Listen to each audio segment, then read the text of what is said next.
त्यां जगद्व्यापिनीं वीणापुस्तकधारिणीम् अभयदां जाड्यान्धकारापहाम् हस्ते स्फाटिकमालिकां विदधतीं पद्मासने संस्थितां वन्दे तां परमेश्वरीं भगवतीं बुद्धिप्रदां शारदां नत्वा सरस्वतीं देवीं शुद्धां गुण्यां करोम्यहम् पाणिनीयप्रवेशाय लघुसिद्धान्तकौमुदीम्।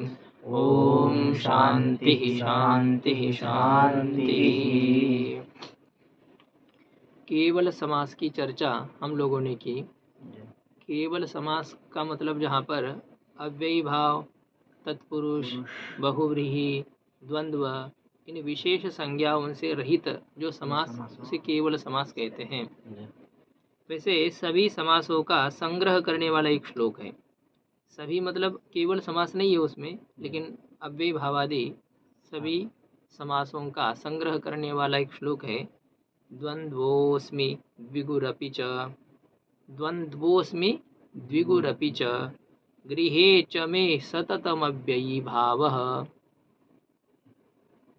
तत्पुरुष कर्म धारय, एनाहं स्याम बहुव्रीहिः, एनाहं स्याम बहुव्रीहिः। द्वंद्वः अस्मि, मैं द्वंद्व हूँ।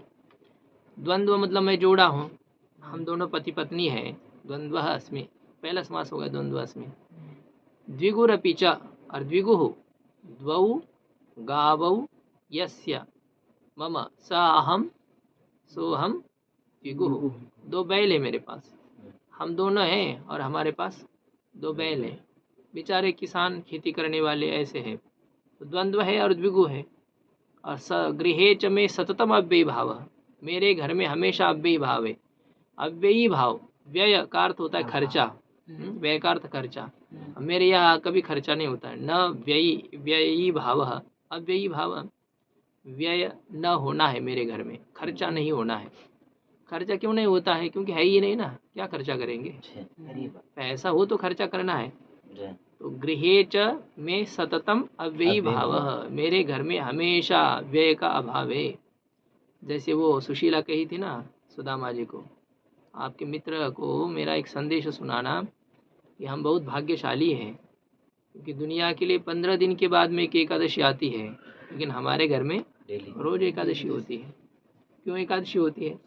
खाने को कुछ नहीं तो क्या करे, ऐसी एकादशी बन जाती, चली जाती, कई कई दिन ऐसे भूखे चले जाते हैं। तो ऐसे ये कह रहे हैं कि हमारे घर में कोई व्यय नहीं होता है। गृहेच में सततम अव्ययी भाव, मेरे घर में हमेशा व्यय का अभाव है, खर्चा नहीं होना है। और इसलिए हे पुरुष तत्पुरुष, सचा सौ पुरुष तत्पुरुष, हे ऐसे वह पुरुष, तुम क्या करो? कर्म धारय, तुम क्या करो? कर्म को धारण करो, ऐसे क्रिया को धारण करो, जिससे एना अहम श्याम बहुव्रीहि, जिससे मैं हो जाऊं, क्या हो जाऊं? बहुव्रीहि हो जाऊं, जैसे मैं बहुव्रीहि हो जाऊं। बहुव्रीहि मतलब बहवः व्रीहयः यस्य सह अहम बहुव्रीहि, ऐसा मैं हो जाऊं, मैं बहुव्रीहि हो जाऊं। तो द्वंद्व मैं हूँ, दो बैल मेरे पास है, मेरे घर में कभी भी खर्चा नहीं होता है, हमेशा व्यय का अभाव है। हे पुरुष, तुम उस कर्म को धारण करो जिससे मैं अनेक चावल वाला हो जाऊं, बहुव्रीहि, एनाहम श्याम बहुव्रीहि। ऐसे इस प्रकार से ये जो है तो 5 ही प्रकार के समास, उसमें भी केवल समास अलग है, 4 ही है। लेकिन उस 4 समासों में जो तत्पुरुष है, उस तत्पुरुष के अंतर्गत 2 समास हो गए थे, कर्मधारय और द्विगु। इनको भी गिना करके जैसे 6 समास की चर्चा इस श्लोक में आई। तो अब ये तो सामान्य समास की चर्चा हम लोगों ने की है। सुबंत का सुबंत के साथ विकल्प से समास किया जाता है, उसे केवल समास ऐसा कहते हैं। अब हमें अव्ययी भाव समास की चर्चा करनी है आज। अथाव्ययी भावः, अथ अब इस समय अथवा केवल समास के बाद में अव्ययी भाव प्रकरण का प्रारंभ किया जाता है। अव्ययी भाव। अनव्ययः अव्ययः भवति। अनव्ययः अव्ययः भवति तस्य भवनम अव्ययी भावः। जो अव्यय नहीं है वह अव्यय हो जाता है। अव्यय भाव समास में क्या है? जो अव्यय नहीं वह अव्यय हो जाता है। कृष्णस्य समीपम उपकृष्णम। उपकृष्ण कोई अव्यय था क्या? नहीं, किंतु अव्ययी भाव समास जहाँ हो गया उसकी अव्यय संज्ञा हो जाती है। अव्ययी भावश्च एक सूत्र ही है, अव्ययी भाव समास की अव्यय संज्ञा हो। तो ये समास अव्यय भिन्न को अव्यय बनाता है। अव्यय भिन्न को अव्यय बनाता है। अनव्ययः अव्ययः संपद्यते तस्य भवनम। अशुक्लः शुक्लः संपद्यते तम करोति शुक्ली करोति। घटम। जो घट शुक्ल नहीं है वह शुक्ल होता है और उसको कोई शुक्ल करता है, करने वाला। च्वी प्रत्यय है। कृभ्वस्त योगे संपद्य कर्तरी च्वी। जो जैसा नहीं है उसका उस रूप में संपन्न होना और उसको कोई करने वाला है, करता है वैसे, लेकिन वह तो हो रहा है लेकिन उसको कोई कर रहा है, ऐसे यह है। जो क्या है? अविद्वान विद्वान संपद्यते तम करोति। कोई जो विद्वान नहीं है वह विद्वान हो जाता है। तो अविद्वान विद्वान हो जाता है लेकिन उसको कोई कर रहा है ना, मार्गदर्शन समुचित, उसको जो आवश्यकता है उसकी पूर्ति कर रहा है। तो वह क्या करता है? अविद्वान को विद्वान बनाता है। अविद्वान विद्वान होता है और उसको कोई बनाता है, तो उसे कहेंगे विद्वद शब्द से च्वी प्रत्यय हो जाएगा, विद्वद भवति। तो आगे तो कोई नहीं आएगा वहाँ पर कि अस्य च्वौ आकार को ईकार हो जाता है, च्वी प्रत्यय परे रहते। तो यहाँ पर तो आकार है ही नहीं, विद्वद भवति ऐसा ही होगा। जो विद्वान नहीं वह विद्वान हो जाता है, उसको कोई करता है। हर जगह एक च्वी प्रत्यय है जो आगे आपको समझ में आएगा। ये च्वी प्रत्ययांत है अव्ययी शब्द। अनव्ययः अव्ययः भवति। अनव्ययः अव्यय संपद्यते तस्य भवनम। जो अव्यय नहीं है वह अव्यय होता है और उसका हो जाना उसे कहते हैं अव्ययी भावः। अव्ययी भाव समास है। अब इस अव्ययी भाव समास का अधिकार कहाँ तक है इसको बताते हैं। सूत्र या अधिकार सूत्र है अव्ययी भावः। अव्ययी भावः। अव्ययी भावः प्रथमा का एक वचन है, 215 क्रमांक का सूत्र है। इसका अधिकार है 2122 तक। 2122 इसका अधिकार कहाँ तक है? 2122 तक इसका अधिकार है। तत्पुरुष जहाँ से शुरुआत होता है उससे पहले तक इसका अधिकार है। अब इस अव्ययी भाव समास का विधान करने वाला ये सूत्र है। और भी सूत्र है लेकिन लघु में प्रमुख रूप से यही सूत्र दिया है, अव्ययी भाव समास का विधान करने वाला।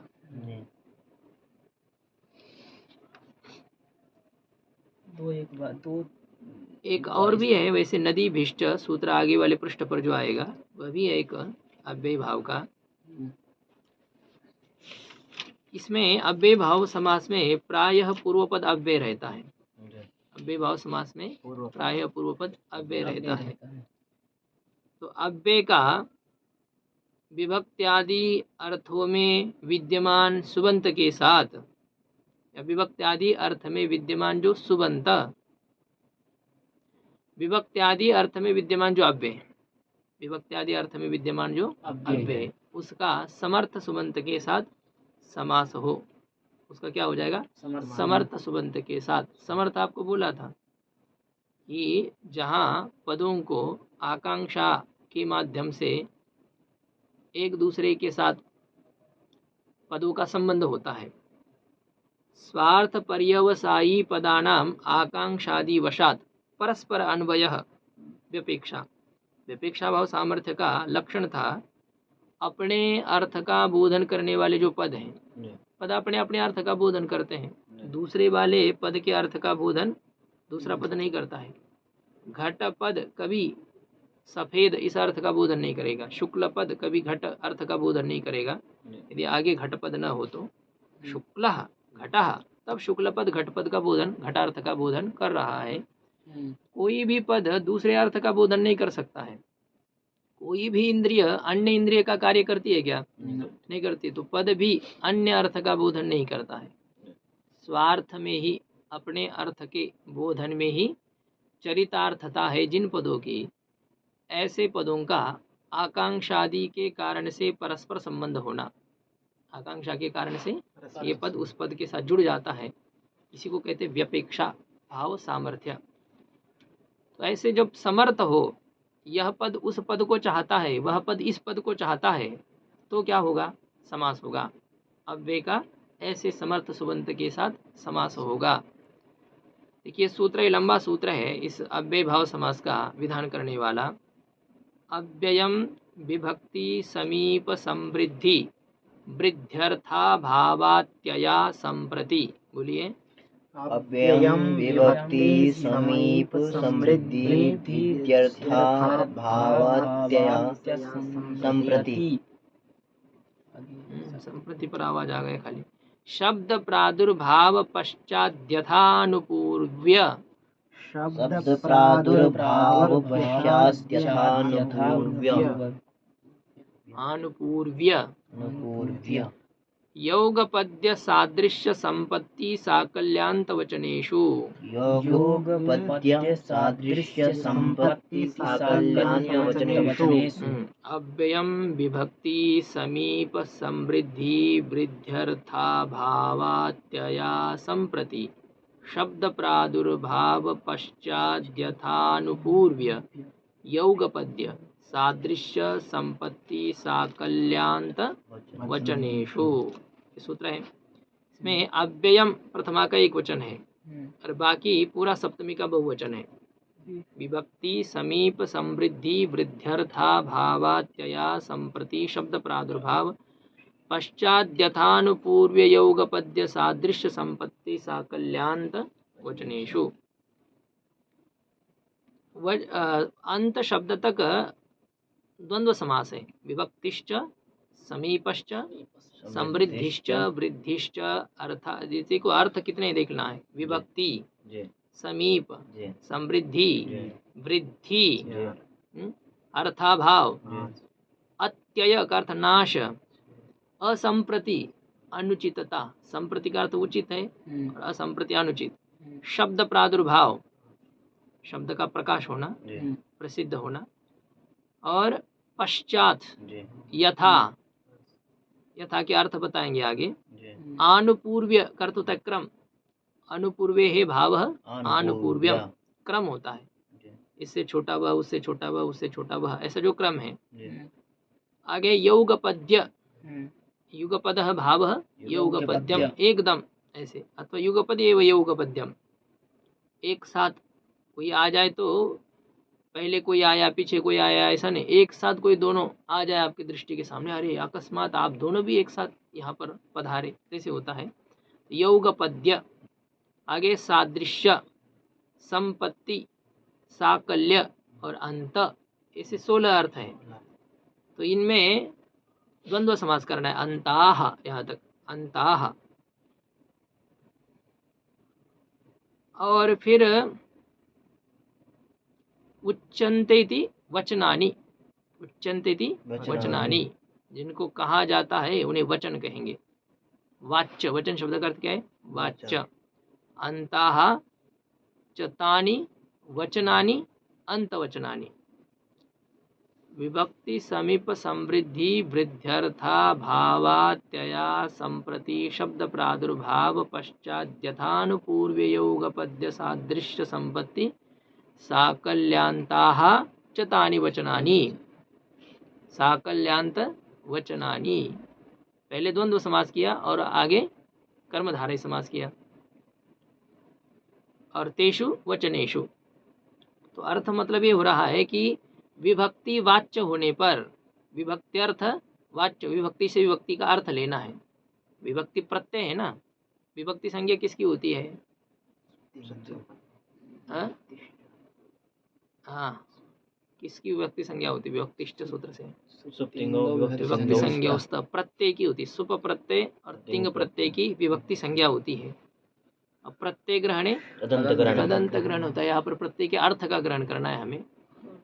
विभक्ति, विभक्ति का मतलब है विभक्ति के अर्थ वाच्य होने पर, विभक्ति अर्थ वाच्य होने पर, समीप अर्थ वाच्य होने पर मतलब विभक्ति अर्थ का कथन करना हो तो, विभक्ति अर्थ बोध्य हो, कहने योग्य हो, विभक्ति अर्थ का कथन करना हो तो, समीप अर्थ का कथन करना हो अव्यय से, समीप अर्थ यदि वाच्य हो, जैसे घटपद का वाच्य कौन है?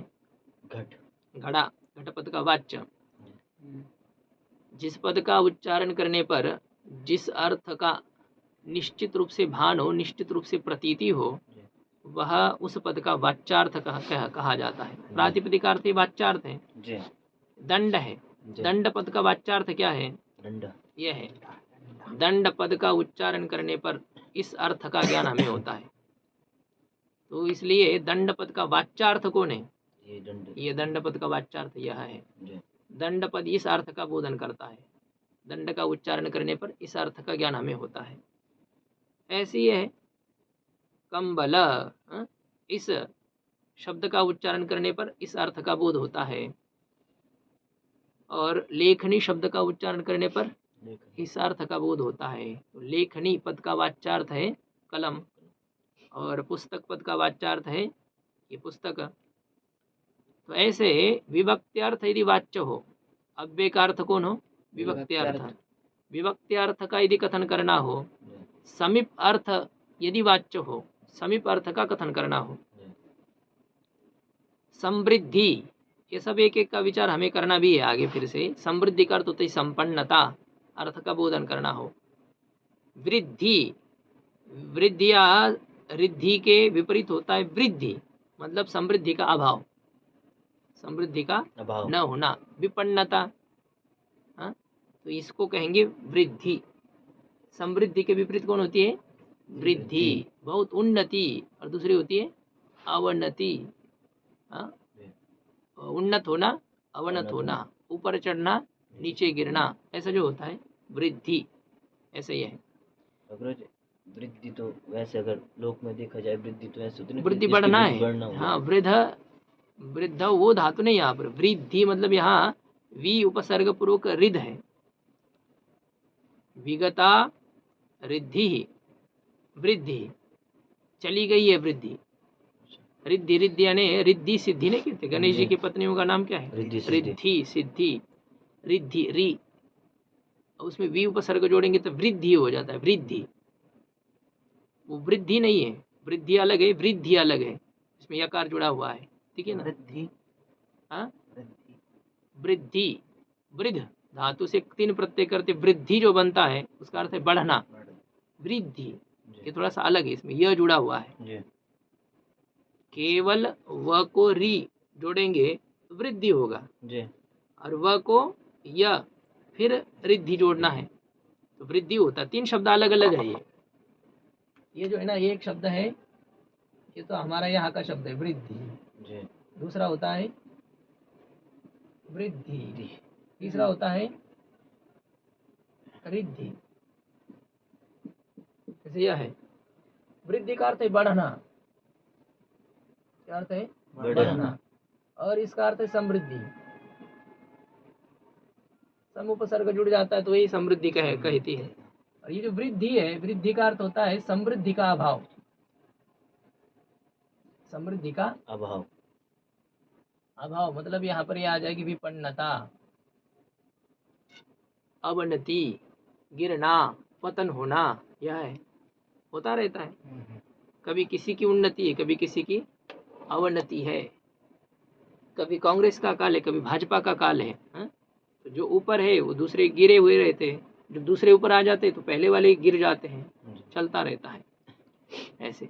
पात इसको कहते हैं, बढ़ना घटना, बढ़ना घटना, इसी को तो जिंदगी कहते हैं। इसमें कभी हमारे अनुकूल हो जाता है तो हम चढ़ जाते हैं, खुश हो जाते हैं, कभी प्रतिकूल हो जाता है तो झुक जाते हैं, गिर जाते हैं, ऐसे हो जाते हैं। तो ये है वृद्धि।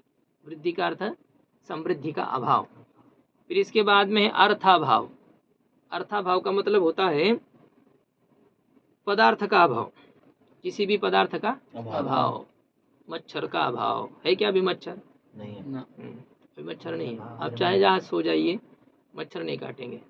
वो भी बेचारे कहाँ जाते हैं पता नहीं, तो ऐसे तो मर ही जाते, फिर पैदा होते अचानक इतने दिन तक कहाँ रहते है नहीं। ये है अर्थ का अभाव। फिर अत्यय शब्द का अर्थ है नाश। अब अभाव और नाश इसमें थोड़ा सा अंतर है। जी। अत्यंताभाव और प्रध्वंसाभाव। अत्यंताभाव और ध्वंसाभाव। जैसे घट है और आपने उसको तोड़ दिया, जी। तोड़ दिया तो घट का क्या हो गया? अभाव हो गया। ध्वंसाभाव हो गया, ध्वंस हो गया। जी। ध्वंस होना अलग है। और जो चीज है ही नहीं, वायु में रूप है क्या? पहले था और बाद में नष्ट हो गया? नहीं, न था, न रहेगा, न अभी है। वायु में रूप का अत्यंताभाव है। वायु में रूप का क्या है? अत्यंताभाव है। और घट का जो नाश होता है उसे ध्वंसाभाव कहते हैं। तो नाश होना अलग है और हमेशा का न। वंध्यापुत्र कहाँ है? अत्यंताभाव है। और कोई व्यक्ति का शरीर पूरा हो गया तो उसका क्या हो गया? तो उसका नाश हो गया। जो विद्यमान है उसका कार्यकाल पूरा हो जाता है, उसे नाश कहते हैं। और जो नहीं ही रहता है उसका अत्यंताभाव रहता है, या जो जहाँ है दूसरी जगह नहीं है। गंध वायु में है क्या? गंध वायु में है। गंध वायु में नहीं है। कब से नहीं है? पहले से नहीं है, अभी नहीं है, आगे भी नहीं रहेगा। गंध का अभाव है। गंध नहीं है क्या दुनिया में? है। कहाँ है गंध? पृथ्वी में है। सर्वत्र क्यों? गंध पृथ्वी में है। गंध जलादिक अन्य द्रव्यों में नहीं है। तो गंध का अन्य जलादि में क्या है? अत्यंताभाव है। हाँ? आप लोग हैं, आप ब्राह्मण हैं, आप में कौन सा धर्म है? ब्राह्मणत्व है। क्षत्रियत्व है क्या? क्षत्रियत्व का क्या है? अत्यंताभाव है। क्षत्रियत्व का अत्यंताभाव। जो क्षत्रिय है उसमें ब्राह्मणत्व का अत्यंताभाव है। ये है कि उसका ब्राह्मणत्व पहले था और नष्ट हो गया, क्षत्रियत्व पहले था और अभी नष्ट हो गया, ऐसा तो नहीं है ना। ये है अत्यय। अत्यय का अर्थ है नाश, नाश होना। आगे असंप्रति। असंप्रति का अर्थ होता है अनुचितता, उचित नहीं है ये। शाम के समय कोई सो रहा है, सूर्यास्त के समय, सूर्योदय के समय उचित है? ये असंप्रति इसको कहते हैं। निद्रा संप्रति नहीं युज्यते। निद्रा इस समय उचित नहीं है, ऐसा जो होता है। शब्द प्रादुर्भाव। अब वैसे देखा जाए तो क्या करें, हम ही गलत करते हैं। दिन में सोना ही असंप्रति है, उचित नहीं है। शब्द प्रादुर्भाव, शब्द का प्रादुर्भाव, शब्द का प्रकाश, शब्द का प्रकाश हो जाना, किसी शब्द की प्रसिद्धि हो जाना, शब्द प्रादुर्भाव कहते हैं। अब उदाहरण देंगे इसका। पश्चात मतलब होता है बाद में। यथा के 4 अर्थ कहेंगे। आनुपूर्व्य का अर्थ होता है क्रमशः, क्रम से। जब पांडव किसी को प्रणाम करते थे तो कैसे प्रणाम करते थे? क्रमशः प्रणाम करते थे। जब माता जी के पास में जाते हैं तो ये नहीं कि छोटा जो है वो आगे दौड़ करके चला जाता मैया के पास में, ऐसा नहीं। वो क्रम से चलते ऐसे। ये चीटियाँ कैसे चलती लाइन से, उसी प्रकार से आगे धर्मराज जाएंगे। धर्मराज जैसे करेंगे भीमसेन वैसे करेंगे, भीमसेन जैसे करेंगे अर्जुन वैसे करेंगे। मतलब था एक भेड़पना ही, लेकिन वो एक बहुत सात्विक महापुरुष का अनुगमन होने के कारण से वो कल्याणकारी होता है। पीछे चलना गलत भी होता है और पीछे चलना बहुत कल्याणकारी भी होता है। पीछे आप किसके चल रहे हैं इसके ऊपर निर्भर होता है। मूर्ख के पीछे चले जाओगे तो वो भी मरेगा और हम भी उस पीछे वाले मर जाएंगे। शराब पी करके गाड़ी चला रहा है वो भी मरेगा, हम क्यों भी मारेगा। और जो बहुत अच्छा है चलाने वाला, कभी शराब विराब की तो बात ही नहीं है, हमेशा सतर्कता से चलाता है, धीमे धीमे चलाता है, जहाँ जैसे पूरी काबू रखता है, उसके पीछे चलने पर हम भी समुचित स्थान पर पहुंच जाते हैं। ऐसा ये जो होता है अनुगमन जो होता है वो क्रमशः राम लक्ष्मण भरत शत्रुघ्न जो थे जैसा उनका था आगे वाले का अनुकरण करना, वैसे यहाँ था पांडवों में। चलना है तो ऐसे ही चलना है, तो ये होता है क्रम। योगपद्य आगे है योगपद्य। योगपद्य का अर्थ है एकदम, एक साथ, एक साथ। युगपद का अर्थ क्या है? एक साथ। जैसे हम भोजन करते हैं तो भोजन करते करते तृप्ति और क्षुधा की निवृत्ति, पहले क्षुधा की निवृत्ति होती है या पहले तृप्ति होती है? क्षुधा के दोनों एक साथ है। क्षुधा की निवृत्ति होगी, तृप्ति बाद में आधा घंटा के बाद आएगी, तब तो फिर तो कसते रहोगे। ऐसा नहीं, एक साथ ही चल रहा है। एक तरफ तृप्ति हो रही है और एक तरफ क्षुधा की निवृत्ति हो रही है। कई बार गुरुजी ऐसा होता है कि क्षुधा की निवृत्ति तो हो जाती है पर हाँ कहते हैं अभी मन नहीं भरा, मन नहीं भरा, पेट भर गया, ऐसे कहता है, हम लोग कहते हैं। ये तृप्ति हो गई इसको कहेंगे। तृप्ति का होना तो वही साथ नहीं है, इसका मतलब नहीं है। वैसे हम कह देते हैं, ये बात कहने भर के लिए होती है, ऐसा थोड़ी है। यदि आप तृप्त नहीं हो, टंकी में यदि जगह है तो भर देना चाहिए, और कई बार भर नहीं देते है हाँ? भर देते फिर तो कभी तो ऐसा भी होता है कि भूख बहुत है लेकिन तृप्ति है, भूख बहुत है तृप्ति है, क्योंकि सब्जी ऐसी है, खाने की बात अलग, देखने की भी इच्छा नहीं हो रही है, तो क्या है, तृप्ति पहले से है। तृप्ति है लेकिन क्षुधा की निवृत्ति नहीं है, और कभी क्षुधा की निवृत्ति तो हो गई लेकिन तृप्ति नहीं हो रही है, ऐसा हम कह देते हैं। वैसे ये दोनों एक साथ है। हम यहाँ से हरिद्वार की ओर चलते हैं तो दोनों क्रिया एक साथ हो रही है, ऋषिकेश से दूरी और हरिद्वार की नजदीकता ऐसी है। जैसे जैसे पग डालते हैं ना, ऋषिकेश से दूर होते जा रहे हैं और हरिद्वार के नजदीक होते आ रहे हैं, ऐसे दोनों एक साथ चलती है। ये है एक विचित्र नदी है, ये भागवत में आता है। प्रियव्रत जी को पूछा था कि कौन सी ऐसी नदी है कि जो एक साथ ही उसका बढ़ना और घटना होता है, एक साथ ही चल रहा है। ये जीवन रूपी नदी ऐसी है कि जब जैसे बढ़ रही है वैसे आगे से घट भी रही है। हम जैसे जैसे आगे जा रहे हैं ना, वैसे वैसे हमारी आयु कम होती जा रही है, ऐसे ये है। हम कहते हैं हमारी आयु तो अब 20 साल हो गई, 20 साल नहीं हो गई, आप 20 साल मृत्यु के नज़दीक आ रहे हैं, क्योंकि मृत्यु हमारी तरफ आ रही है, हम उसके तरफ जा रहे हैं। ऐसे हरिद्वार कोई हमारे तरफ नहीं आता, लेकिन हम हरिद्वार की तरफ जा रहे हैं। व्यवहार ऐसा होता है कि हरिद्वार आ रहा है, हम मृत्यु की तरफ इतने तेजी से जा रहे हैं, लग रहा है कि हम मृत्यु हमारी तरफ आ रहा है। एक किनारा है जन्म, दूसरा किनारा है मृत्यु। बस जन्म रूपी किनारे से हमें मृत्यु रूपी किनारे को जाना है, गंगोत्री से होकर के गंगा सागर पहुंचना है, और निरंतर ये प्रवास होता रहेगा। जैसे गंगा जी गंगोत्री से निकलती है, गंगोत्री से दूर होते होते गंगा सागर के नज़दीक हो जाती है। वैसे यह है क्या चल रहा था, एकदम एक साथ दोनों एक साथ हो जाता है। ऐसे प्रकाश हो गया, अंधकार की निवृत्ति एक साथ ही। प्रकाश का होना और अंधकार का निवृत्त होना ये कोई आगे पीछे नहीं है। इसमें प्रकाश जलाया फिर आधा पौन घंटे के बाद में अंधकार चला जाएगा, ऐसा है क्या? नहीं, ये प्रकाश आ गया और अंधकार चला गया, ऐसे जो एकदम ऐसे दोनों क्रियाएं। ये है योगपद्य, सादृश्य, समानता, ऐसा अर्थ बताएंगे। संपत्ति का अर्थ भी संपन्नता है, और यहाँ समृद्धि और संपन्नता के अर्थ में भेद बताएंगे आपको, क्योंकि एक पद संपत्ति भी समृद्धि भी आया है और यहाँ भी संपत्ति आ रहा है। तो समृद्धि और संपत्ति इसमें क्या भेद है, इसकी चर्चा होगी। साकल्य का अर्थ होता है संपूर्णता, सकलस्य भावः साकल्यम, संपूर्णता। और अंत शब्द का अर्थ होता है समाप्ति। तो ये सब अर्थवाच्य होने पर, ये 16 में से कोई एक अर्थवाच्य होने पर अव्यय का समर्थ सुबंत के साथ नित्य समास किया जाता है। समर्थ के साथ उसका नित्य ही एक ही भाव किया जाता है, उसी को ही अव्ययी भाव समास ऐसा कहते हैं। विभक्त्यर्थादिषु वर्तमानम अव्ययम सुबंतेन सह नित्यम समस्यते। विभक्ति आदि 16 अर्थ में विद्यमान जो अव्यय, उस अव्यय का सुबंत के साथ नित्य समास किया जाता है। पाणिनि जी के शास्त्र के द्वारा उनका नित्य समास किया जाता है, और सह अव्ययी भाव, उसी को ही अव्ययी भाव समास ऐसा कहते हैं।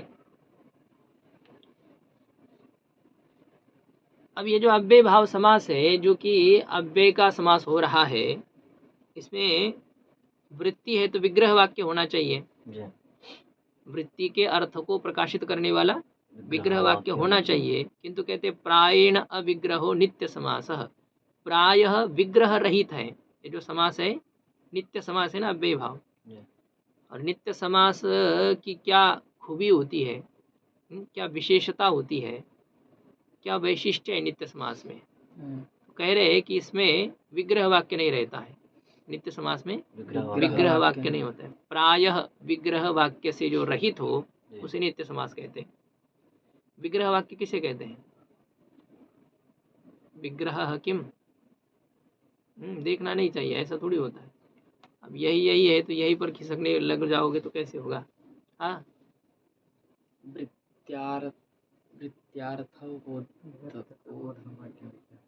वृत्ति के अर्थ को बोधन करना वही विग्रह है। करना नहीं, ऐसे छोड़ना नहीं। क्या है? वृत्त्यार्थावोधकम वाक्यम हाँ, वृत्ति के अर्थ का बोधन करने वाला जो वाक्य विशेष है उसे विग्रह वाक्य कहते हैं। समास आदि वृत्तियों के अर्थ का प्रकाशक जो वाक्य है, ऐसे वाक्य को विग्रह वाक्य कहते हैं। वृत्ति कितनी है? 5। कौन सी है? कृत तद्धित समासैक एक देश सनाद्यंत धातु। एक देश, कृत तद्धित समास एक शेष सनाद्यंत धातु रूपः पंचवृत्ति। हाँ नंदू बाबू, कौन सी 5 वृत्तियां हैं? नहीं, देख करके थोड़ी, ऊपर देखो। समास सनाद्यंत धातु। क्या बच गया? क्या शेष रह गया? सन आदि एक शेष। कृदंत तद्धितांत समास एक शेष और सनाद्यंत धातु रूपा, सनाद्यंत धातु स्वरूप, सनादि प्रत्यांत धातु। ये 5 वृत्तियां हैं। इन 5 वृत्तियों के अर्थ का प्रकाशन करने वाला जो वाक्य विशेष उसे विग्रह वाक्य कहते हैं।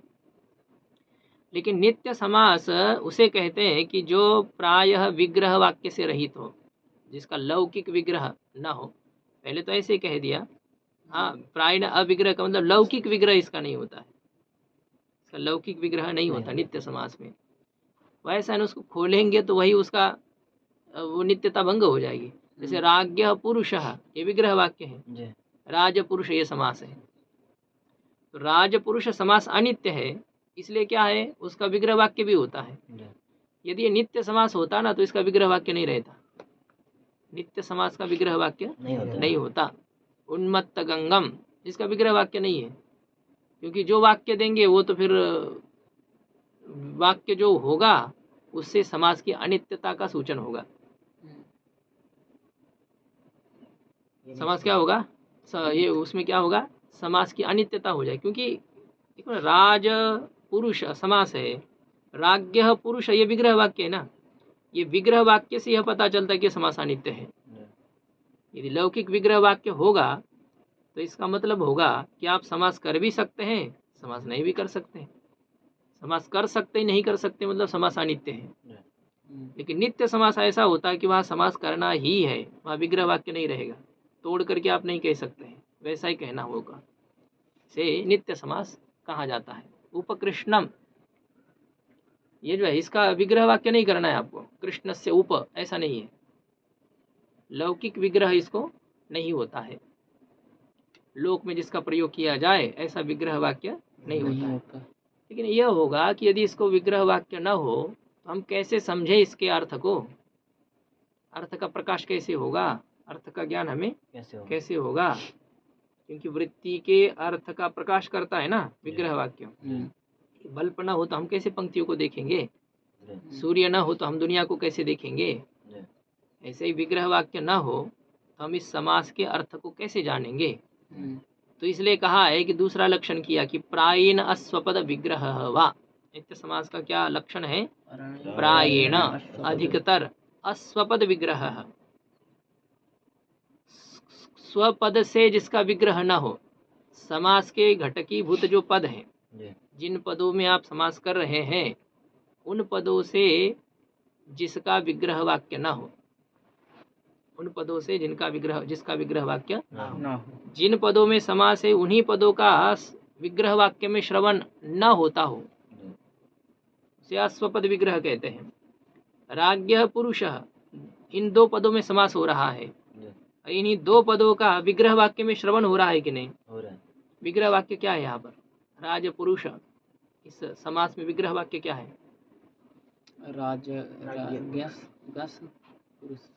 राजन गस पुरुष सुयत, अलौकिक विग्रह वाक्य हो गया। लौकिक विग्रह वाक्य क्या है? राज्ञः पुरुषः। लौकिक विग्रह वाक्य है राज्ञः पुरुषः। इन दो पदों में समास हो रहा है और यही दो पद लौकिक विग्रह में सुनाई दे रहे हैं। तो जहाँ जिसमें समास हो रहा है उन पदों का विग्रह वाक्य में श्रवण होता हो उसे नित्य समास नहीं कहते। नित्य समास में जिन पदों में समास हो रहा है उन पदों का श्रवण नहीं रहेगा। नित्य समास जहाँ रहेगा वहाँ उनके विग्रह वाक्य में उन्हीं दो पदों का श्रवण नहीं होगा जिसमें दोनों का समास हो रहा है। कृष्ण का उप के साथ समास हो रहा है। कृष्णंगस उप इस अव्यय के साथ समास हो रहा है और इसका विग्रह वाक्य कैसा बनता है? कृष्णस्य समीपम। कैसा विग्रह है? कृष्णस्य समीपम। कृष्णस्य एक पद तो सुनाई दे रहा है विग्रह वाक्य में, लेकिन उप के साथ समास हो रहा है। उप शब्द का कृष्ण के साथ समास है ना, वो नहीं सुनाई दे रहा है विग्रह वाक्य में। समीप उसका कोई पर्यायवाची शब्द वहाँ प्रयोग किया गया है, वो खुद नहीं है। तो जहाँ समास में जिन पदों में समास हो रहा है उन पदों का यदि लौकिक विग्रह वाक्य में श्रवण न हो उसे क्या कहेंगे? उसे नित्य समास कहेंगे। ऐसे समास को क्या कहते हैं? नित्य समास। अस्वपद विग्रह, अपने पदों से जहाँ पर विग्रह न दिया गया हो ऐसे समास को अस्वपद विग्रह कहते हैं। स्वेन पदेन विग्रहः यस्य, स्वेन पदेन विग्रहः यस्य सः स्वपद विग्रहः, न स्वपद विग्रहः इति अस्वपद विग्रहः। अपने निजी पदों से जिसका विग्रह न हो। निजी पद मतलब जिन पदों में आप समास करने जा रहे हैं उन्हीं पदों के द्वारा अर्थ का प्रकाश नहीं होता है। जिन दो पदों में समास करेंगे तो वो तो समास बन जाएगा, विवृत्ति बनेगी, लेकिन इस वृत्ति के अर्थ का प्रकाश करने वाला जो वाक्य है उस वाक्य में इन दो पदों का श्रवण नहीं रहेगा। जिन दो पदों में आप समास कर रहे हैं उनका श्रवण विग्रह वाक्य में यदि ना हो तो ऐसे समास को नित्य समास कहते हैं। तो पहली बार तो यह कहा कि जिसका विग्रह वाक्य ही ना हो, अथवा दूसरी बार कहा कि चलो विग्रह वाक्य ना हो तो कैसे ज्ञान होगा, इसलिए स्वपद विग्रह जिसमें ना हो। जिन पदों में समास हो रहा हो उन पदों का श्रवण जहाँ विग्रह वाक्य में ना हो ऐसे समास को नित्य समास कहते हैं। उदाहरण आपको दिया कृष्णस्य समीपम, ऐसे यह है सब है। अब ये पूरे जो 16 उदाहरण आपको देखने हैं ये सब नित्य समास के उदाहरण हैं। देखिए, अव्यय का विभक्ति अर्थ में विद्यमान, विभक्ति अर्थ का वाचक जो अव्यय है उस अव्यय का समर्थ सुबंत के साथ समास किया जाता है और उसे अव्ययी भाव समास कहते हैं। ये जो आया ना, पहला यह उदाहरण हमें देखना है। विभक्ति अर्थ में विद्यमान अव्यय के समास का उदाहरण देखना है। विभक्तौ, विभक्ति में उदाहरण दे रहे हैं। विभक्ति अर्थ में विद्यमान अव्यय का उदाहरण हरिंगी अधि इति स्थिते। क्या उदाहरण दे रहे हैं? हरिंगी अधि। हरिंगी, गी कौन सी विभक्ति है? सप्तमी है। तो सप्तमी विभक्ति के अर्थ में विद्यमान अव्यय है अधि। सप्तमी विभक्ति के अर्थ में विद्यमान अव्यय कौन है? अधि। तो विभक्ति के अर्थ में विद्यमान अधि इस अव्यय का सप्तम्यंत के साथ समास होगा। किसके साथ समास करना है यहाँ पर? सप्तम्यंत के साथ समास करना है। जब समास करेंगे विग्रह वाक्य होगा हरिंगी अधि। अलौकिक विग्रह वाक्य कैसे होगा? हरिंगी अधि। ऐसे ये विग्रह वाक्य हो गए। अब यह स्थिति होने पर अब पूरे की समास किस सूत्र से करेंगे हम? अव्ययम विभक्ति समीप समृद्धि वृद्ध्यर्था भावात्यया संप्रति शब्द प्रादुर्भाव पश्चात यथानुपूर्व्य यौगपद्य सादृश्य संपत्ति साकल्यान्त वचनेषु। इस सूत्र को बार बार बोलना है, लंबा सूत्र है ना, याद हो जाए। तो ये इस सूत्र के द्वारा समास करना है। अब ठीक है, समास करेंगे, प्रातिपदिक संज्ञा होगी, प्रातिपदिक संज्ञा होने पर प्रातिपदिक के अवयव सुप का लुक होगा, गी का लुक हो जाएगा। जी और गी विभक्ति का लुक होने पर हरि अधि यह बाकी रह जाएगा। अब फिर समस्या हमारे सामने आ जाती है, हम पहले प्रयोग अधि शब्द का करें या हरि शब्द का करें। जी पहले उच्चारण हम अधि शब्द का करें या हरि शब्द का करें, क्योंकि समास तो हो गया है। अब प्राधान्य किसको देंगे, प्रथम उच्चारण का सम्मान किसको देंगे, यह निश्चित नहीं है। जी इसलिए अभी प्रथम उच्चारण किसका होगा, इसका निर्णय करने के लिए उपसर्जन संज्ञा कर रहे हैं। जिसकी उपसर्जन संज्ञा होगी जी उसका पहले प्रयोग हो जाएगा, ऐसा कह रहे हैं। प्रथमा निर्दिष्टम समास उपसर्जनम, प्रथमा निर्दिष्टम समास उपसर्जनम, प्रथमा निर्दिष्टम प्रथमा का एक वचन है, समास सप्तमी का एक वचन है, समास समासे था, ए जो यवायाव सूत्र से आया आदेश, और यकार का लोप लोपशाकल्यस्य। उपसर्जनम प्रथमा का एक वचन है। जी प्रथमा निर्दिष्टम जो प्रथमा निर्दिष्ट है, समास विधायक जो शास्त्र है, पाणिनि जी के जो सूत्र है, वो सूत्र क्या है, समास प्रत्येक एक खुद शास्त्र है, प्रत्येक जो है वह एक शास्त्र है, कुछ ना कुछ वो अर्थबोधन कर रहे हैं कि नहीं, सूत्र हर एक शास्त्र है। तो समास विधायक जो सूत्र है जी उसे समास शास्त्र कहेंगे। और उस समास विधायक शास्त्र में जो प्रथमा निर्दिष्ट हो, जो क्या हो, प्रथमा निर्दिष्ट हो। प्रथमा निर्दिष्ट का मतलब क्या होता है, प्रथमांत जो पद है, समास विधायक शास्त्र का घटक जो प्रथमांत पद है। देखो, अव्ययम विभक्ति समीप ये सूत्र है, समास विधायक जी शास्त्र है, ठीक है ना, जी ये समास विधायक शास्त्र है। इस समास विधायक शास्त्र में प्रथमांत पद कौन है, अव्ययम हाँ आप लोग ध्यान दो, तो बाहर ही घूमता है। अव्ययम विभक्ति समीप इस समास विधायक शास्त्र में प्रथमांत पद कौन सा है, सुबंत प्रथमांत पद कौन सा है इसमें, सुबंत क्या कह रहा है, पद तो सुबंत होगा या तिङंत ही होगा। अव्ययम विभक्ति समीप इस सूत्र में कुल कितने पद हैं, कहाँ की बात कर रहा हूँ मैं, जी इसमें खाली 2 पद हैं। हाँ तो 2 पदों में प्रथमांत पद कौन सा है, अव्ययम हाँ यही तो पूछा जा रहा है। समास विधायक शास्त्र में प्रथमांत पद कौन सा है, अव्ययम अव्ययम। तो समास संज्ञा का विधान करने वाला जो शास्त्र, और उस शास्त्र में जो प्रथमांत पद है, जैसे प्रकृति में अव्ययम पद है, इस प्रथमांत पद से उत्पन्न होने वाला जो ज्ञान, ज्ञान अव्ययम, अव्ययम सुनते ही आपके सामने क्या ज्ञान आता है, प्र परा अप सम ये उपसर्ग हो गए, अथवा स्वर एव च यावत तावत आदि, ये आपके सामने आ जाते हैं, इनका ज्ञान आपको हो जाता है। तो प्रथमांत पद से उत्पन्न होने वाला जो ज्ञान, ज्ञान जैसे घट पद से उत्पन्न होने वाला ज्ञान का क्या स्वरूप है, अयम घटः, ठीक है, घटपद जन्य ज्ञान है।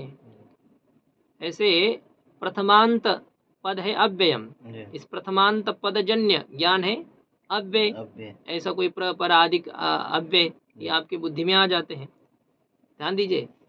प्रथमांत पद से उत्पन्न होने वाला जो ज्ञान अव्ययम, इसको सुनकर के अव्यय का ज्ञान हो गया, अव्यय आपके सामने आ गए जो है प्रथमांत पद जन्य ज्ञान का ज्ञान हो गया अव्यय का ज्ञान। और उसका विषय कौन है, अव्यय है। घट पद जन्य ज्ञान है अयम घट, घट पद से उत्पन्न होने वाला ज्ञान कौन सा है, अयम घट। और इस ज्ञान का विषय कौन है, घट है, घट है, घड़ा है। तो ऐसे अव्ययम इस प्रथमांत पद से उत्पन्न जो ज्ञान, और इस ज्ञान का विषय जो अर्थ है, ज्ञान का विषय जो अर्थ है। अब प्रकृत स्थल पर देखिए, हरि और आदि ये 2 है ना, इसमें समास विधायक शास्त्र जो अव्ययम विभक्ति है, तो इसमें जो प्रथमांत अव्ययम पद है, इस प्रथमांत अव्ययम इस पद से उत्पन्न ज्ञान का विषय, अव्यय शब्द का उच्चारण करने पर होने वाला जो ज्ञान, उसका विषय हरि है या अधि है, अधि है।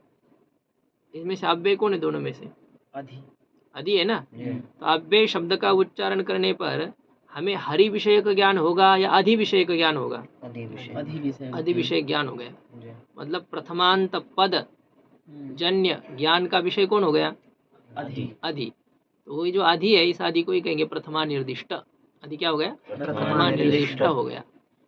राज्ञ पुरुष, यहाँ ये मत देखिए कि पुरुष ये प्रथमांत है। हम्म, राज्ञ पुरुष समास कर रहे हैं ना, तो प्रथमांत कौन है? पुरुष। पुरुष ये नहीं, उदाहरण में प्रथमांत नहीं देखना है। जी। समास विधायक शास्त्र कौन सा है? षष्ठी। हम्म, समास विधायक शास्त्र में प्रथमांत कौन है? षष्ठी। षष्ठी। षष्ठी मतलब षष्ठ्यंत, हम्म, प्रत्ययांत का ग्रहण करना है। षष्ठ्यंत पदजन्य ज्ञान का विषय है राज्ञ। हम्म, षष्ठ्यंत पद से उत्पन्न जो ज्ञान, ज्ञान। उस ज्ञान का विषय कोई षष्ठ्यंत पद होगा, जी। राज्ञ। और देवस्य पूजक, देवस्य, ऐसे ऐसे आ जाएगा। सागरस्य माता, ऐसे जब करेंगे तो सागरस्य, ये क्या हो गया? प्रथमांत पदजन्य ज्ञान का विषय। समास विधायक शास्त्र में प्रथमांत है षष्ठी पद, हम्म, और उस षष्ठी पद से उत्पन्न होने वाला जो ज्ञान, उस ज्ञान का विषय कोई षष्ठ्यंत होगा, हम्म, उसकी उपसर्जन संज्ञा होगी। ये समझ लेना है। प्रथमा निर्दिष्टम का अर्थ 3 नंबर टिप्पणी में इसका अर्थ कर दिया है। समास संज्ञा के विधायक शास्त्र, और इसको घटाया भी है नीचे उन्होंने, देख लेना है आपको सब। समास विधायक शास्त्र जो अव्ययम विभक्ति इत्यादि सूत्र, और इस सूत्र का घटक कौन है? इस सूत्र का घटक प्रथमांत पद कौन सा है? अव्ययम। अव्ययम। और इस अव्ययम पदजन्य ज्ञान का विषय कौन है? अधि। इति तस्य उपसर्जन संज्ञा, इसलिए जो अधि है, इस अधि की ही उपसर्जन संज्ञा होती है। देखिए मूल में समास शास्त्रे प्रथमा निर्दिष्टम उपसर्जन संज्ञम स्यात्। समास विधायक शास्त्र का घटक जो प्रथमांत पद, उससे उत्पन्न ज्ञान का विषय, उसे कहेंगे प्रथमा निर्दिष्ट। और उस प्रथमा निर्दिष्ट की क्या हो? उपसर्जन संज्ञा हो। वो प्रथमा के द्वारा जिसका निर्देश किया गया हो, वह उपसर्जन संज्ञा वाला हो। अब बताइए, हरि अधि, इसमें उपसर्जन संज्ञा किसकी होगी? अधि की हो गई, क्योंकि समास विधायक शास्त्र का घटक अव्ययम इस प्रथमांत पद जन्य ज्ञान का विषय अधि है। ठीक, अधि की उपसर्जन संज्ञा हो गई। अब या संज्ञा सा फलवती प्रयोजनवती, तो अब यहाँ उपसर्जन संज्ञा का क्या प्रयोजन है? कहते हैं उपसर्जनम पूर्वम। उपसर्जनम पूर्वम। उपसर्जनम प्रथमा का एक वचन है, पूर्वम प्रथमा का एक वचन है। समासे उपसर्जनम प्राक प्रयोज्यम, समास में उपसर्जन का पहले प्रयोग करना चाहिए। हरि अधि, इसमें समास हो गया। समास होने पर पहले उच्चारण किसका होना चाहिए? उपसर्जन संज्ञा वाले का होना चाहिए। पहले प्राधान्य उसको, किसको? जिसके पास पर्ची है, बाद में पकड़ो उनको। उपसर्जन संज्ञा जिसकी हो गई, उसका पहले प्रयोग होगा।